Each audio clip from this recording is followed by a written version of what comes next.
So in the last video we wrote the expression, the nor only equivalent for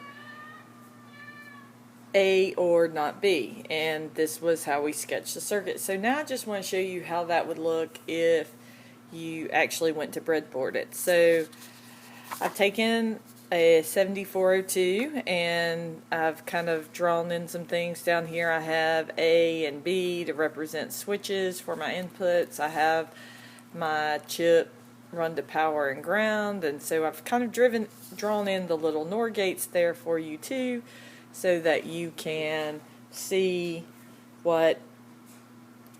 how they're connected. So the first thing we had here was B going to two inputs. So I'm going to come from B down here to both inputs, okay, of a NOR gate. Alright, and so that would make this connection. And now I need to take the output of that NOR gate and run it into another NOR gate. So I'm going to take a jumper wire from there to there, and that's how it would look. Alright, so then the next piece was I needed to go from A to the input of that other NOR gate. Okay, so I'm going to go from A here, down on the bottom, to the other side of that NOR gate. Alright, and so now you have it like that.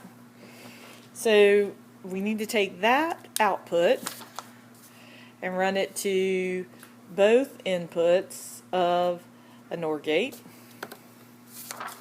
So I'm going to take that one, and remember there on your breadboard there are multiple connections there. So we're going to go and jump here, and then we're going to also go and jump here, right? And then the output of that NOR gate is our final answer, and we would run that directly to our LED. So I hope this helps you see kind of how that would work out in reality.